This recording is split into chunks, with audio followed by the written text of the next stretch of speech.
मैंने mental pressure को ही मोटिवेशन ले लिया था। हमेशा पेरेंट्स का स्पेशली मदर का रहता है कि बेटे को अपने जो डैड ने अचीव किया उससे ऊपर देखे, जैसे कि वो होता है ना, प्राउड से बोल सके। तो मेरे लिए even though if I am earning lakhs in civil corporate job, but एक जो रैंक लगती है और द प्राउड जो वर्दी मिलती है, द यूनिफॉर्म यू से, तो उनका था कि कुछ भी हो बेटा एक बार तो आर्मी का एग्ज़ाम जरूर दे देना। टीएटी होते हैं तो उसमें 11 फोटोज़ रहती हैं, तो 11 फोटोज़ में से 4 to 5 photos were what you say from रणनीति only, and that to be I have practice. Army का एक जुनून जब होता है ना, चाहे आप सिविल से आर्मी बैकग्राउंड से हो, वो दिख जाता है उन लोगों को। वो ये नहीं देखेंगे आप सिविलियन हो, ऑफिसर के किड हो या आर्मी बैकग्राउंड कहीं से, just it shows that you have motivation for.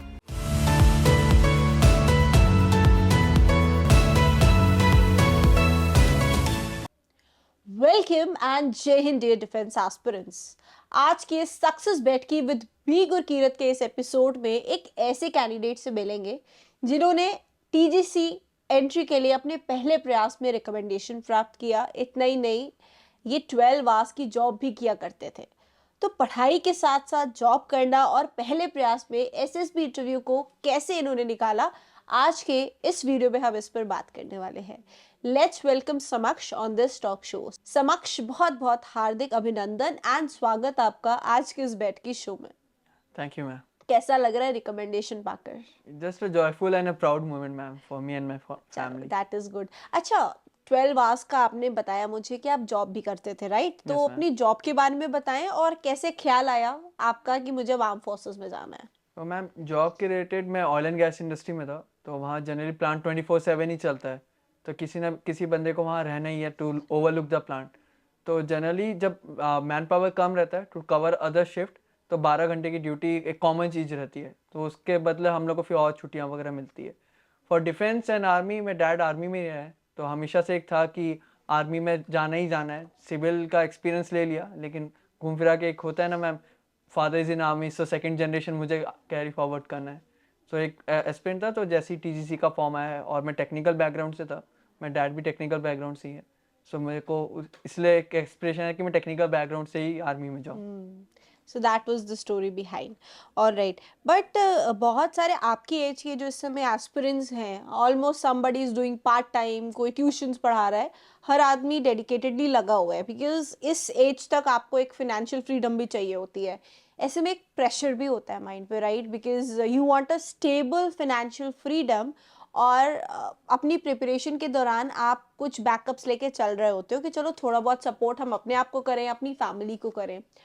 तो what do you think on this aspect कि ये जो मेंटल प्रेशर होता है, इसको कैसे फाइट करके हम अपने एम की तरफ ज़्यादा विजनफुल रहें, तो वो एक बेहतर अप्रोच होगा? मैम इन माय केस मैंने मेंटल प्रेशर को ही मोटिवेशन ले लिया था, because when I came from leave to to for my defence defence के लिए जो प्रिपरेशन था, तो दिमाग में यही था कि मेरे को सिविल में तो हो गया अब टाइम, अब मेरे को जाना ही जाना है। अब जाना है तो इन सेंस बच्चा फिर ज़्यादा मेहनत करता है, लेकिन वो प्रेशर में आता है। तो मेरे एक चीज़ डैड ने बोला था, देख you have job, you crack the job exams and you have got a good job, और उसमें तुम कमा भी अच्छा रहे हो। और डिफेंस वो भी जानते हैं कि SSB sometimes luck factor is also there, कि कभी कभी बॉर्डर लाइन पे बच्चे अटक जाते हैं।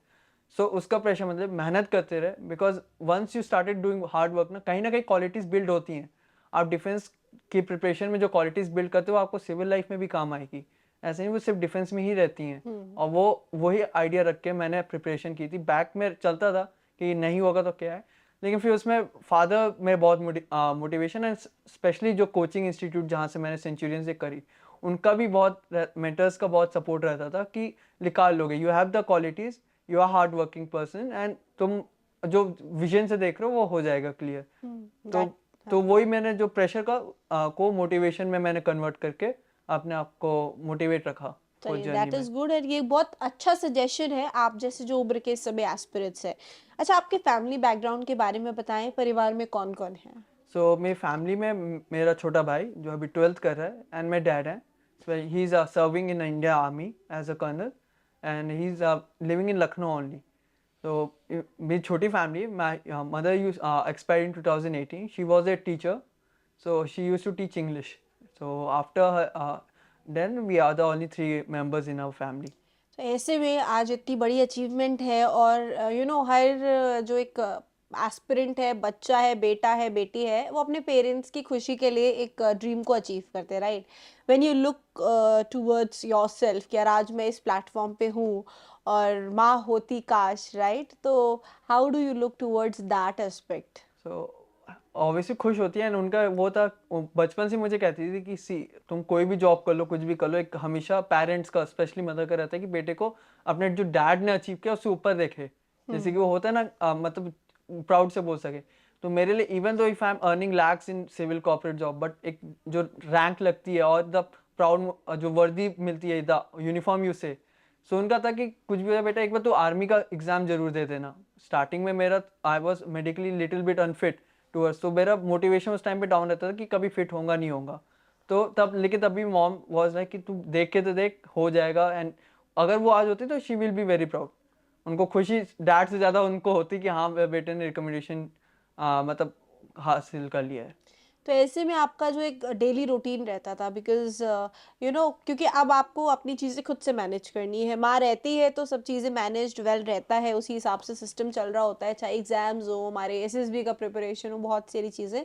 तो what was your daily schedule, कैसे मैनेज किया है सारी चीज़ें, उसके बारे में आप बताएं। So for managing my self, हम लोग को स्टार्टिंग से ही फ्रॉम आवर यंगर एज, हम लोग की जो मम्मी थी वो ऐसी ढाल के ऐसी रखती थी to make our uniform, even from washing, if you are using a washing machine, खुद ही डालो, खुद ही निकालो, अरे वाह। प्रेस वगैरह, मतलब वो जानती थी। बिकॉज अब even in army we say buddy system, dad's got a buddy, तो उनके पहले से दिमाग में वो डैड के लिए, तुम्हारे लिए नहीं आए। सो उनको था कि खुद एटलीस्ट एक बेसिक दाल चावल बनाना बच्चे को आए। आर्मी स्विमिंग, तो भी यकीन नहीं करेंगे, मॉम ने मेरे को स्विमिंग करना सिखाया। हम लोग को होता है बच्चों को बचपन में डर रहता है पानी में जाने, yes. She used to just push me, जाओ स्विमिंग सीखो, basic things which are need in army to yes. Become a person. Swimming हो गया, to be a self sufficient, खुद अलार्म लगा के उठो, मैं नहीं उठाऊंगी स्कूल के लिए। Very nice. And from pressing our own uniform to make buying our own books, उनको कॉपी में कवर चढ़ाना, प्रोजेक्ट खुद से करना। कुछ कुछ बच्चे होते हैं ना कि मम्मी ने हेल्प कर दिया, मेरे this was stop after class third. अच्छा। मेरे को खुद ही मम्मी कहती थी, जॉब करो, you have to earn the things what you are going to be graded. Hmm. Grade मिल गया लेकिन वो तुमने अर्न नहीं किया है। सो उनका कहना था जो भी अब तुम पा रहे हो अपनी मेहनत से पा रहे हो।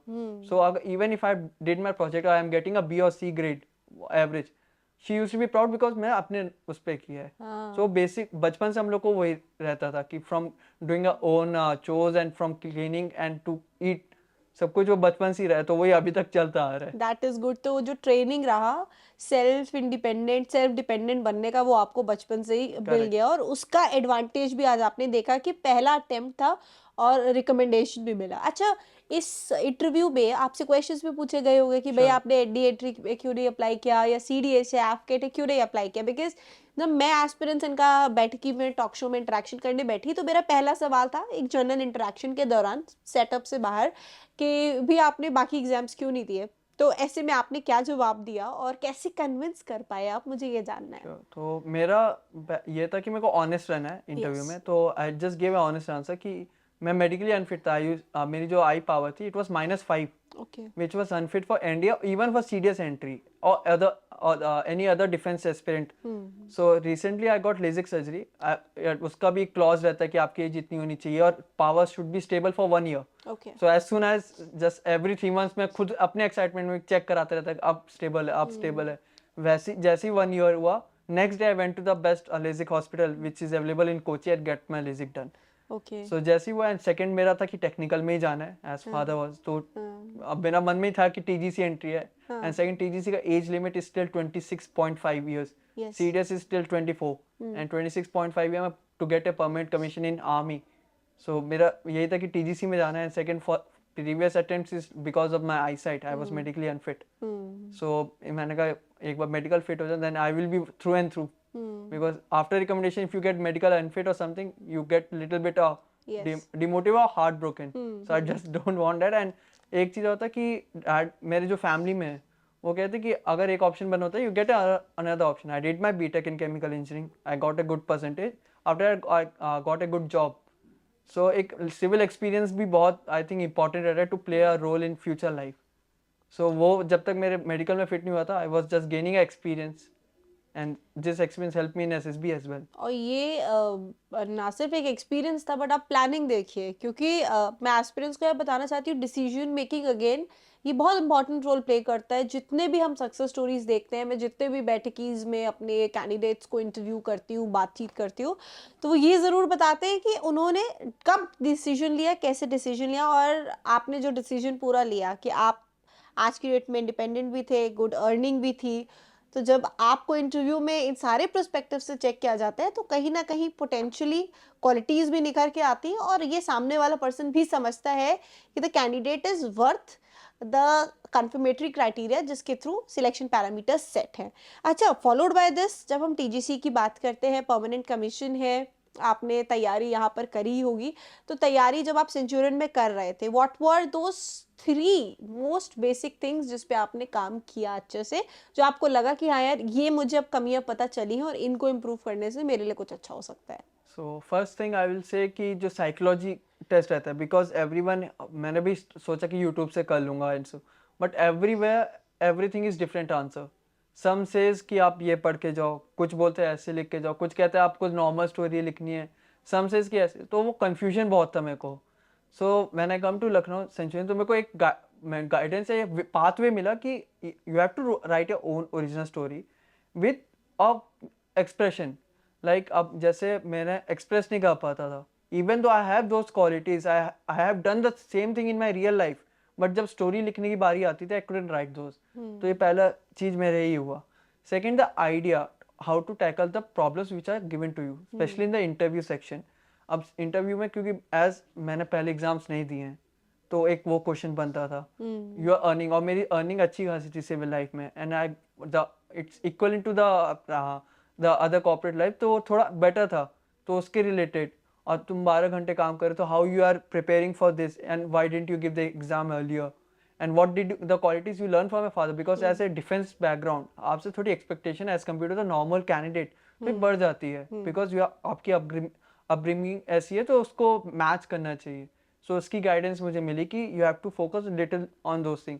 Third, the as I was working, थोड़ा current affairs and the what you say talking with the other candidates, the expressions, how to express and how to talk with them and how to what is point out your ideas in a different way। ये 3 चीज़ें मेरे को थोड़ी, मतलब यहाँ आके थोड़ी बहुत इम्प्रूव हुई, और वहाँ मुझे दिखी भी कि हाँ, अगर मैं अगर ये करके नहीं आता तो आई थिंक मेरा रिकमेंडेशन नहीं होता। चलिए, that is good. Talking about GTO, you know, task बहुत इंटरेस्टिंग होते हैं, बट मुझे लगता है कि बहुत एफर्ट यहीं पे ज़्यादा लगता है, क्योंकि एक ग्रुप है जिसको साथ में भी लेके चलना है। अच्छा, द रियलिटी ये है कि हर बच्चा अपने सिलेक्शन के लिए गया होता है, तो you don't have to even showcase yourself as a mean personality. अब भाई बैलेंस रखना है, तो what was your strategy into this? तो सबका दिमाग में ये रहता है जब जीटीओ स्टार्ट होता है कि खासकर obstacles course PGTs half group task में, कि जो भट्टा बल्ली मिलता है, प्लैंक एंड द बल्ली, वो उठा लो, और वो उठा ली तो जीटीओ आपको ही देखेगा ना। हाँ। तो मेरे दिमाग में भी ये था कि उठाऊंगा, लेकिन वहाँ जब 13 बच्चों का ग्रुप है, आपको जीटीओ एक के बाद एक ऑब्स्टिकल बताता है, then he will say run back, और रन बैक करके जो बच्चे पहुंच गए वो पहले जाके प्लैंक के सामने खड़े हो जाते थे, तो जैसे ही वो जब बोलता था स्टार्ट, तो प्लैंक उठा लेते थे। तो मेरे साथ ये पीजीटी में हुआ था कि मैं बल्ली और फट्टा मुझे मिला नहीं था, तो मेरे दिमाग में एक चीज आया कि सबने उठा तो लिया है, ऑब्स्टिकल किसी को आइडिया है नहीं, so I jumped into the obstacle, I jumped, और मेरे को सोल्यूशन भी आ गया। और जैसे आपको सोल्यूशन आया, you have to be in centre. मैंने एक चीज नोटिस की कि सेंटर में रहोगे, you will always be in group, then if you lead the group, पहला ऑब्स्टिकल होगा, सेकंड में once you get stuck, the GTO will say okay you can switch back person, कोई और आ जाएगा, then it will be a little bit of limelight you can say. So मैं centre में था, मैं था कि मेरे को मिलने तो वाला नहीं, जो ऑब्स्टिकल्स क्या कहते हैं, फट्टा बल्ली रहते हैं, वो तो मिलने नहीं, वहाँ हेल्पिंग मटेरियल नहीं मिलने वाला है, ना ही लोड। तो मैं आइडियाज दूंगा, एंड मैं आइडिया देते देते मैंने सारे ग्रुप को आगे ले गया। एंड एक टाइम पे ऐसा होता कि बारिश बहुत हो रही थी उस टाइम पे भोपाल में, 7 days it was continue raining, अब the water level is still knees, तो पत्थर पे खड़ा होना भी मुश्किल हो रहा था, वहाँ स्लिप हो रहे थे। तो जीटीओ से सोल्यूशन पूछ रहा था, तो एक ऑब्स्टिकल में जस्ट जीटीओ 3, एक ऑब्स्टिकल के मतलब एक पोर्शन में 3 ऑब्स्टिकल थे, पांचों वो तीनों के solution GTO just asked me कि तुम क्या कर रहे हो, because I was in centre, I was just guiding the person. तो मैं इतना समझ गया था कि चाहे फटा बली मिले ना मिले, सोल्यूशन दिमाग में रखना है, और वही चीज मैंने command task, half group task और फाइनल ग्रुप टास्क में किया। और once you started saying and guide the group ना, तो जीडी और लेक्चरेट वगैरह में भी हेल्प करते, because group started recognising you कि हाँ बच्चे में कैपेबिलिटी है, हम थोड़ा इसको इसके साथ चलते हैं। If you go against, some people do, एक बच्चा था जो ग्रुप के थोड़ा अगेंस्ट जाता है, तो आप जीडी में चले जाओगे जीपी, लेकिन जब आप ग्रुप टास्क में आते हैं देन वो फिर ग्रुप आपको नहीं लेगा अंदर। तो आपको ग्रुप के साथ भी चलना है और अपने आप को अलग भी दिखाना है। तो I think the best way, अगर नहीं मिला, स्टार्ट गिविंग द सॉल्यूशन। खुद से भी नहीं जाना कि आप खुद कर रहे हो, help, take the help from the others, it will show the helping qualities. और ये चीज़ मैंने यहाँ सेंचुरियन में भी सीखी थी। हम लोग को हमारे जो जीटीओ हैं, शर्मा एंड प्रमोद सर उस टाइम पे थे, उन्होंने कहा था अगर नहीं मिले टेंशन नहीं लेना। बहुत बच्चे भागे, सबसे पहले सब लोग उसी के पीछे भागे। नहीं मिला, स्टार्ट थिंकिंग सोल्यूशन, बिकॉज वहाँ जो जीटीओ ऑफिसर है वो सोल्यूशन ही देख रहा है आपका। सो वही मैं दिमाग में भी लेके गया था, वही मैंने इम्प्लीमेंट किया हुआ। That is good. And personal interview में और कौन से क्वेश्चंस आपसे पूछे गए? क्योंकि हर कैंडिडेट के अलग अलग प्रोफाइल के अकॉर्डिंग क्वेश्चंस होते हैं, तो what were the most interesting questions that were asked to you? So the surprising part was मेरा इंटरव्यू साइक के दिन ही हुआ था, which was second day, okay. and it ended in 10 minutes only. Ah Yes, it 10 was minutes? 10 minutes. It only the 7 question were asked oh my God. from me, and जैसे जनी first let me give the candidate is the first candidate who is telling me 10 minute में interview over हो गया। तो 10 minute literally मेरे को भी shock लगा, बिकॉज जनरली होते CIQs बोलते रैपिड फायर क्वेश्चन, वो अगर कुछ नहीं पूछेगा मुझसे। I just went in, greetings हुई, कहाँ से हो, किस लिए हो, कहाँ काम करते हो, डैड क्या करते हैं, and my about the sport which I played, in which sport I represented India. So he asked me about that sport. Which sport? It called speedball. I represented India in 2014. Okay. So I went to Kuwait for that. So he asked me about that sport. So how do you play? How many contenders were there? How did you won bronze medal and all? So he asked me that. Then suddenly just I was thinking it was a relaxing question. In starting the asked me. So once I get relaxed, he said, okay, Samaksh, all the best for GTO tomorrow. Your interview is over. अच्छा, So so first sports के बारे में आपका हाँ. पूछा, Then he started asking about me, what I'm doing currently. Okay. So I told I'm in job. I had this person under me. I have this responsibility. Okay. Where is your father posted? At what rank? Then he asked me how your about my mother, how she died and all. Then my interest, hobbies. That what did you do? And this is your first attempt. Yes. Why didn't you appear earlier? This was I was prepared for that. And when I said that, and after he said, okay, all the best for GTO tomorrow, and our interview is concluded.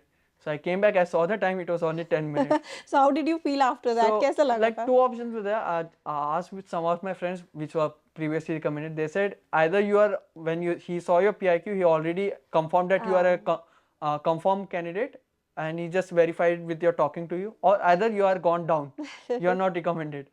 So I was little bit nervous because first time everyone heard that I completed in 10 minutes. So after some time, second is say one of the candidate who got recommended 4 times. His interview also went for 10 minutes. Okay. So I got some assurance that okay, he's went for Some 10 minutes. I positive also sign. went for 10 minutes. Ah. It's a good sign. Ah. And doing it, I also asked my father that my interview went for 10 minutes. So he just said, "Don't worry." You gave the answer in confidence. I said, "Yes, I was like होता है ना हिंदी छाती ऐसे करके बैठा हुआ था बिल्कुल सामने." So I was sitting like that only. Oh, don't worry, ऐसे बैठो, कुछ नहीं, आगे G2 पे फोकस करो, जो हो गया अब। So I was just next day GTO था, तो मैं उसी पे फोकस किया। तो वो 10 मिनट वाला थिंग ना, कभी कभी दोस्त लोग को भी बोलते हो कि 10 मिनट में हो गया, तो कैसे हो गया तो वही था। That was there. अच्छा, साइक जो टेस्ट था आपका, you must have practised here also, Dodgers and Correct. एसआरटीज, और एक रणनीति बुक है रणनीति book, correct. Which is like SSB के लिए जो भी सेंचुरियन आता है उसको तो बहुत अच्छी लगती है वो बुक। तो ऐसे में क्या पर्सपेक्टिव रहा आपका साइक टेस्ट के दौरान? साइक में मैं कॉन्फिडेंस होके गया था, सच बोलूं बहुत कॉन्फिडेंस मेरे को था। साइक में मुझे कोई प्रॉब्लम नहीं है, बिकॉज यहाँ जब मैं प्रैक्टिस किया इंस्टीट्यूट सर से, मैंने बात किया और मैं रुकता भी था कि सर ऐसे, तो मेरे को था कि साइक में मुझे प्रॉब्लम नहीं आनी चाहिए। तो साइक जब TAT होते हैं तो उसमें 11 फोटोज रहती हैं, तो 11 फोटोज में से 4 to 5 photos were what you say from रणनीति only. Okay. And that to be I have practice, Okay. Even though I change the story, क्योंकि प्रैक्टिस में आप होता आप रट के जा रहे हो जी। आप, मैं रटा 90 words and other stories are 70 words, तो दिखेगा कि रट के। तो मैं I wrote my original, but मेरे को था कि हाँ I was happy, it gives a comfort, yes. Because once you see ना photos which have come earlier, you get a comfort. So once I got comfortable, तो फिर सारी stories time के अंदर बनने लगी। And for WT SRTs, WT I did 58, SRTs थोड़ी कम रह गई थी, बिकॉज उसमें WT एंड TAT में क्या होता है कि आपको टाइमिंग पता चलता रहता है, क्योंकि वो स्लाइड चेंज होती। उसमें SRT में आपको सिर्फ बुकलेट दे दी जाती है, एंड बोलते हैं हाफ एन आवर, और घड़ी वगैरह अलाउड था नहीं कुछ। मैं डिजिटल घड़ी अलाउड नहीं, दूसरी पहन सकते हो, मैं लेके नहीं गया था।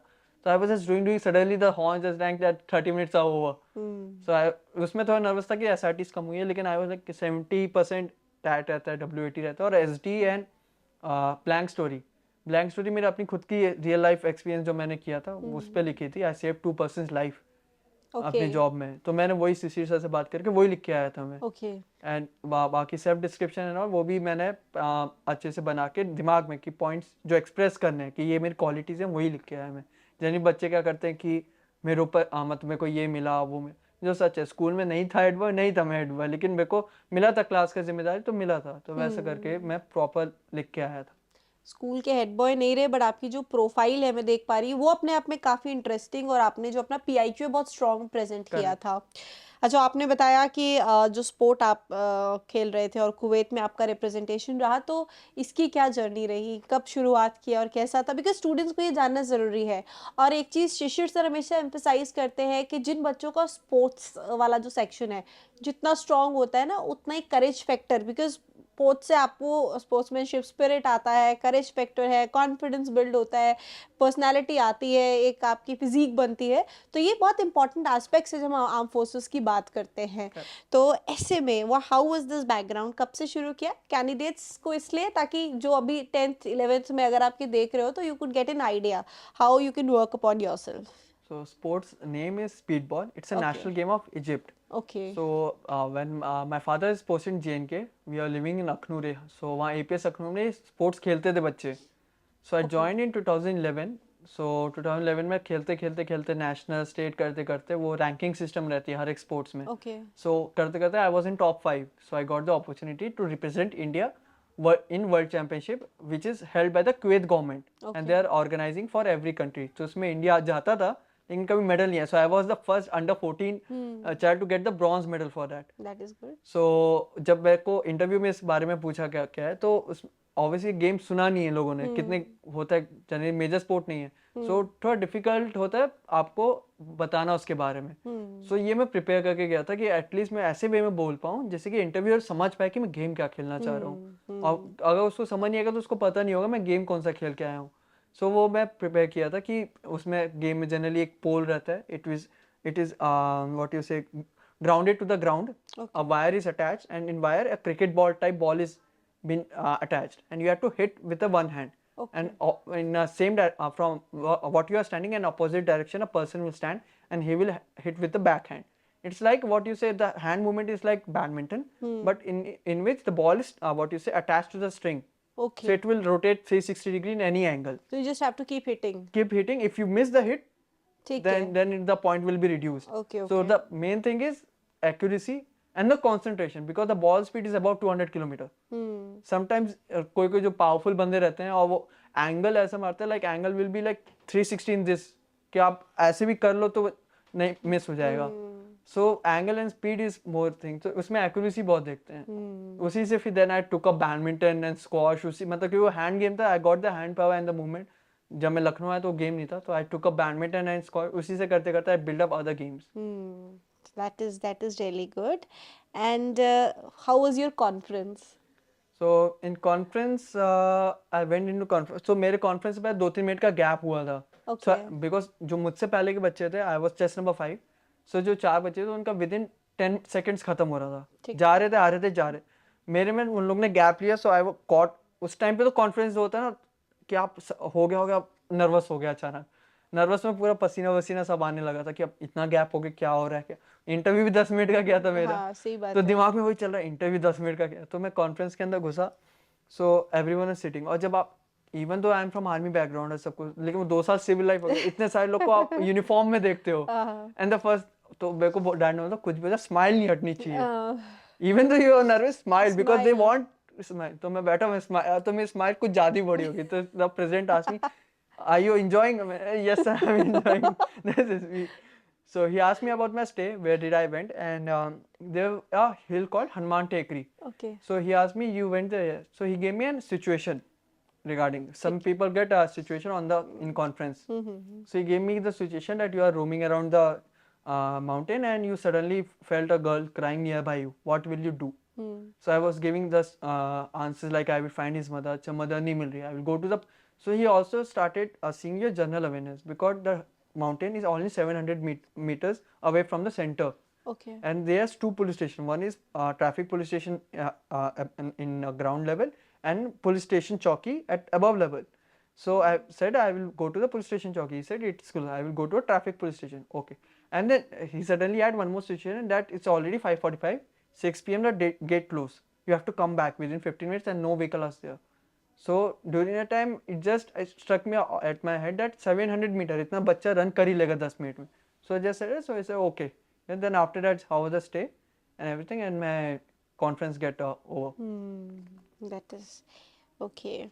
Acha, you also mentioned that you saved life of two people during your job. What was the situation? So it's like I work in oil and gas industry and especially in gases area. So we have a nitrogen plant. So if nitrogen oxygen plant. So if you see in many hospitals, there's some two cylinders for oxygen plant is there. Yes. So what we do, we make oxygen, we supply to the hospitals and nearby area, and nitrogen as well. So we have to fill it in a tanker. So what happened? It was a night shift, and the nitrogen, what you say, it's an inert gas, so it disperses oxygen. Once you get into a nitrogen cloud, no, because of lack of oxygen, you can die. Okay. So the two person who are working there, what they did, it's a night time, and the drivers were also tired. He was coming from Andhra, so he slept, and the nitrogen started leaking, and suddenly it was in Kochi area. What it happens? It rains a lot, so the nitrogen started making cloud near the tanker level. By the time I think if I was in a field round, so suddenly I just see a cloud forming there. So I went there. I saw the person was sleeping. I don't know he was unconscious or sleeping. So I just wake him up with a hard force, and I told him to run into opposite direction. Even that, some people in panic. We have been told in our safety training that run in a opposite direction of wind. Okay. Because wind is going there, you have to run this because the gas which will leak will go in this direction. He started running in a same the leaking area. Okay. So I have to literally catch him, throw it in another place. And the second guy who came for the help, he started doing the same thing. He started running towards the nitrogen area. So I have to put both of them outside. Then I wear the emergency breathing apparatus because the nitrogen leak got bigger, and I close up the wall. So this thing, for that I got promotion and the bonus. So this thing I mentioned in my interview that about the responsibility. So I think this thing also shows the quality. Quality they impress भी किया होगा और sense of And all this responsibility. thing मैं पहले बोल नहीं रहा था. When I got the interview from Sabrawal sir, he told, do you save 2% lives? At least show something that you did. Because when I fill up my PIQ form, it was totally empty in Centurion. Okay. You're having such a good PIQ, you left it empty. I have done NCCA certificate, but I was wow. not mentioning it. Okay. Because I have an aspiration for army, so I was into NCC. So I was not mentioning it because I only did A. So I thought A भी क्या होता है? I did this. I was not mentioning my speedball game. I thought कौन ही recognize करेगा? So after that, these things also helped me to build up a good PIQ form. That is आपका profile mapping हुआ था क्या? हाँ, मैं शिशिर sir से 2 बार शिशिर हुआ था. सर ने कराया होगा Correct. प्रोफाइल मैपिंग और उसमें मुझे लगता है और भी क्लैरिटी मिल जाती है and once you go through various interviews through the different interviewing officers तो कुछ ना कुछ ऐड ऑन हो जाता है सब स्टेप्स पे. All right. So coming to the last question of this बैठकी, जो बच्चे आपको देख रहे हैं, बहुत सारे ऐसे एस्पिरेंट्स हैं जो हिंदी मीडियम सिविल बैकग्राउंड के हैं एंड उनका मन है कि मुझे फौज में जाना है. आज की डेट में सेंचुरियन होल्ड्स दिस मैं बोलूँ एक बहुत अचीवमेंट हमारी अच्छी है कि हर प्रोफाइल का बच्चा, बीट दी ऑटो चालक, बीट दी गेट मैन, बीट दी प्लम्बर, इलेक्ट्रिशियन, हम भेज रहे हैं फौज में एज ऑफिसर्स. तो how will you guide the students जिनके पास में रिसोर्सेज का अभाव भी है, उतना है नहीं, और मिथ्स फैलाने वाले लोग ज़्यादा है कि भाई आर्म्ड फोर्सेस में इट्स नॉट लाइक ईजी, इतना ईजी नहीं है, तुम्हारा तो सिविलियन बैकग्राउंड है. ऐसे सारे स्टूडेंट्स को क्या आप टिप्स देना चाहते हो, एज वेल एज जो रिटन के साथ में एसएसबी की तैयारी करें उनको भी, what you would like to tell? See, the first tips I like to say is self belief.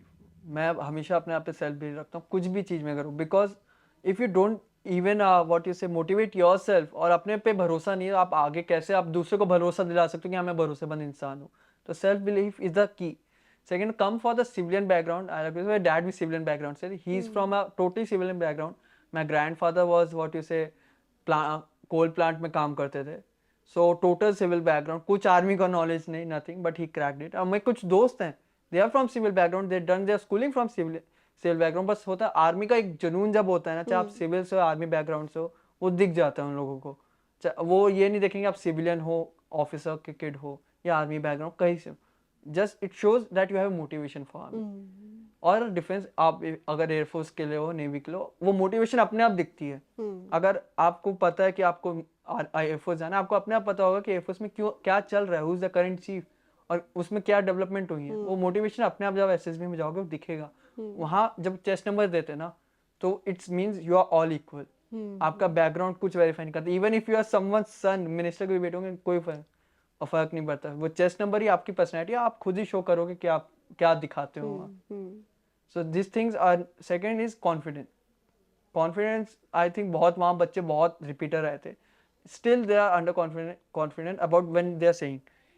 अगर आप कुछ भी बोलने जा रहे हो, अगर आपको कॉन्फिडेंस है, और वो तब आएगा जब आप पढ़ रहे हो इन सेंस स्मार्ट वे। अब जैसे करंट अफेयर्स लोग कहते हैं तो लोग पूरा न्यूज़पेपर पढ़ लेते हैं। अब उसमें बहुत सारी हैं। आप जॉब कर रहे हो, आप तैयारी कर रहे हो रिटर्न की, आप पूरा न्यूज़पेपर नहीं पढ़ सकते। आप पढ़ भी सकते हो, टाइम लगेगा। तो उसमें smart wise editorial, geopoliticals हो गए, या impact which can things which can impact our nation और द अदर नेशन, वो स्मार्ट वेज ऑफ स्टडी हो गया। अगर आप रिटर्न की तैयारी कर रहे हो तो रिटर्न का तो I think only the hard work is the key I think. क्योंकि जितने भी मैंने अपने सिविल लाइफ के एग्जाम्स निकाले, हार्ड वर्क हमेशा आपको एक वो सक्सेस दिलाती ही दिलाती। कुछ परसेंट पे लक फैक्टर आ जाता है। आई थिंक आप रिटर्न की तैयारी हार्ड वर्क की है। और साथ ही साथ आई जस्ट से कुछ बच्चों को, आप रिटर्न की तैयारी कर रहे हो, इतना कॉन्फिडेंस रखो कि हाँ मैं रिटर्न निकालूंगा, लास्ट मोमेंट के लिए एसएसबी की प्रिपरेशन ना छोड़े। कुछ बच्चे करते हैं पहले रिटर्न निकालूंगा फिर मैं देखूंगा एसएसबी में क्या करना है, then they start finding things and all. Written के साथ शाम को आप जरूरी थोड़ी है कि टैट, अब जो उनकी साइकोलॉजी रहती है टैट वगैरह, वो तो आप शाम को आधा घंटे भी प्रैक्टिस कर लो टाइमिंग के साथ। या लेक्चरेट हो गया, lecturette you have to speak about some topic, वो प्रैक्टिस कर लो। वो तो आपको नॉर्मल लाइफ में भी काम आएगी। If you go into a private sector you have to talk to the other person in English. For Hindi background people some basic English I think required है, बिकॉज इंटरव्यूइंग ऑफिसर वो आपको हिंदी में बात करेगा, आपको इंग्लिश में देना। बिकॉज आप 90 लोगों का जब बैच जाता है, अगर आप बोलोगे ठीक है मैं हिंदी बैकग्राउंड से है, वो बोलेंगे आप हिंदी में बोलो, लेकिन आपको खुद लगेगा जब 89 बंदे इंग्लिश में बोल रहे हैं, आप हिंदी में बोल रहे हो, तो even though they are accepting, आपको अंडर कॉन्फिडेंस फील होगा। ये चीज हम लोग का पीपीडीटी में हुआ था। They said if you are get stuck you can speak in Hindi, but when you started heard other people they are speaking fluent English with proper forms and English, so you also feel कि मैं हिंदी में बोल रहा हूँ, मेरा impact कम जाएगा। और जब वो आप ये सोचोगे फिर आप अंडर परफॉर्म करोगे। तो एक बेसिक इंग्लिश आई थिंक हो जाती है। और एक स्पोकन इंग्लिश का क्लास तो सेंचुरियन में चलता ही है, even for SSB, even for the written exams people. और सर भी अच्छी, मैंने उनकी एक क्लास करी थी, it help me a lot during my interview. Because जब नर्वस बच्चा होता है ना, स्टार्ट मर्मरिंग, और मेरा वो हैबिट था, इवन तो आंसर पता है, दिमाग में चल रहा है, इंग्लिश में पता है, लेकिन वो मर्मरिंग में ऐसे लिखा था कि सामने वो समझ ही नहीं आया। सही बात है। तो वो चीज बस आपको प्रैक्टिस रहेगी। और हिंदी मीडियम वालों के लिए बेसिक इंग्लिश, कि आप इंट्रोडक्शन कैसे दे रहे हो या आंसर भी दे रहे हो, तो एक normal English, no one is saying you कि वर्ब एडजेक्टिव सब लगा के दो। आप ऐसा दो कि सामने वाले को समझ आए आप बोलना क्या चाह रहे हो। तो बस ये मेरा चीजें मैंने फॉलो करी थी to clear my SSB. Thank you so much Samaksh for this beautiful बैठकी टॉक शो। और आपने हमारे सभी एस्पिरेंट्स को आज बहुत सारे टिप्स दिए। एंड डियर एस्पिरेंट्स, आपने भी देखा कितनी शानदार प्रोफाइल थी, और पीआईक्यू के जो प्रोफाइल मैपिंग रही वो बहुत शानदार रही, जिसकी वजह से उन्होंने अपने सारे अचीवमेंट्स को डिस्प्ले कर पाया सही एस्पेक्ट में in front of the board. आपने होप आज की इस बैठकी से बहुत टेक अवेज लिए होंगे। अपना बेस्ट टेक अवे मुझे कमेंट सेक्शन में जरूर ड्राफ्ट करके बताएंगे। Till then stay tune, will be up soon with NDA 154 के success stories with you all. Stay tune, thank you, नमस्कार एंड जय हिंद।